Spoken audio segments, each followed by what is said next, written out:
Hi, my name is Anna Carpenter. Thank you for choosing to learn about Ben Shahn. He lived from years 1898 to 1969. Let's flash back in history about 70 years to the 1960s. Hi, my name is Ben Shahn. I was superior at artwork and I've thrived in that area since I was 8 years old.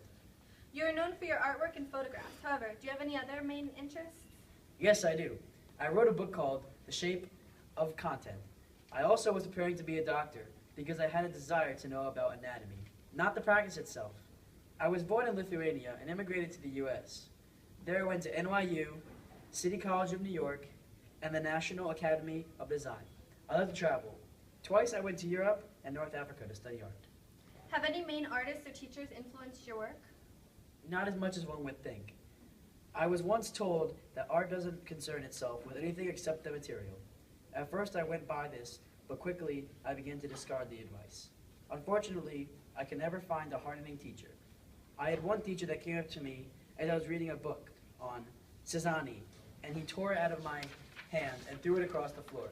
He said, "Why do you want to read this stuff about people who cut their ears off?" He confused him with Van Gogh. Not only was he an artist, his work is in the Metropolitan Museum. You are considered a social realist of the 1930s and have so much to be proud of.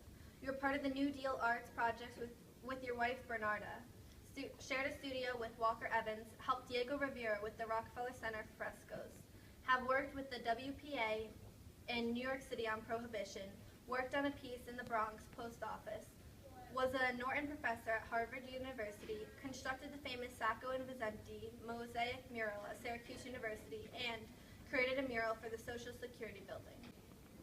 Can you show me some of your artwork? Yes, these are some of my most favorite and most famous paintings.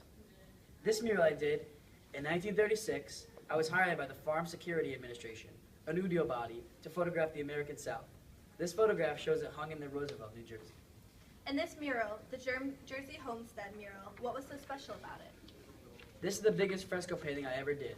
It was made up of 3 panels and was 12 by 45 feet. What idea were you trying to portray in each panel? In the first panel, I tried to depict the arrival of mainly Jewish immigrants from Eastern Europe and Germany working in factory sweatshops. One of the immigrants was my mother, then Raphael Sawyer, Albert Einstein, and Charles Steinmetz. The second panel shows the same people moving out of the sweatshops and involving themselves in the trade union movement. I painted John L. Lewis and David Dubinsky standing in front of a crowd in the Triangle Sweatwaste Factory giving a speech. In the last panel, I painted numerous men sitting around a blueprint of Roosevelt, all planning the development of Roosevelt's factory and farms. You have also been known for some of your great photography, not only for the FSA, but also for pictures of prisons and street scenes. What pictures do you think are most important to you? This photograph I call Facing Both Ways. It captures grandeur and humanity. Many people think it's one of your most famous or important photos. It's called Saving Ohio. What were you trying to portray in this photograph? I took this picture in the Depression era in Ohio, and I hope that it preserved the humanity sense of time for posterity. What events of your past do you think altered your work? I had a rather traumatic childhood. I went through brutal incidents of religious discrimination and political terror. Convo, the city I grew up in, was about 30% Jewish, and most of us lived in the same area. Whenever we went through the non-Jewish areas, we were harassed and chased in the streets by Russian soldiers. The soldiers would often drink and become violent towards our community, smashing windows in shops and homes. Because of this, I had an ingrained lifelong identification with the victims of tragedy. What are some examples of your work that show this? When I did the painting called Six Witnesses Who Bought Eels from Vanzetti, I envisioned a group of Balabusas from Convo from my past childhood. What about your work called Sacco and Vanzetti? This painting is known to have a deep relationship to your struggles and upbringing and is one of the best examples of American social realism.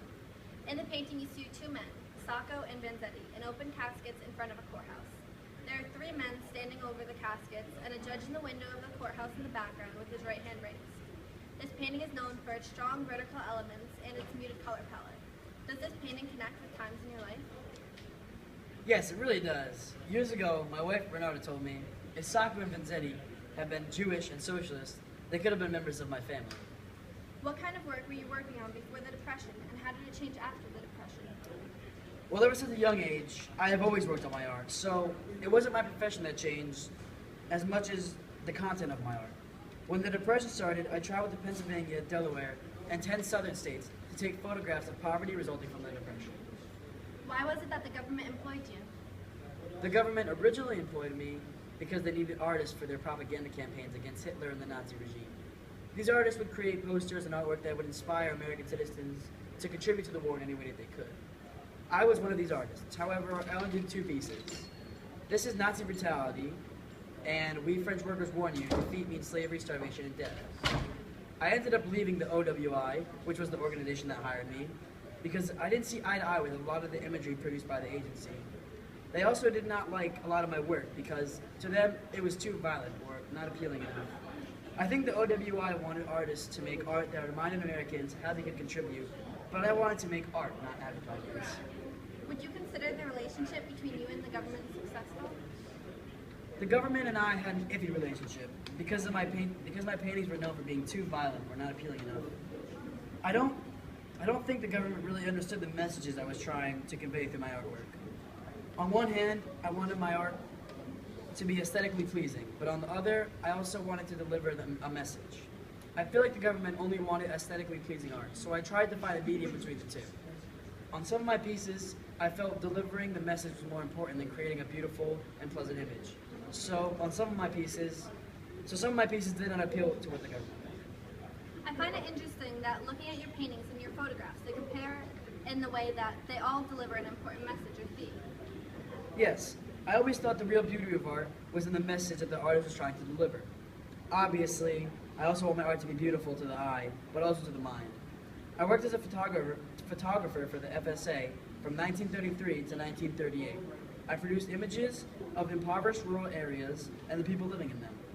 I later used my photographs for paintings. However, I was criticized because people thought that this diminished the value of the painting.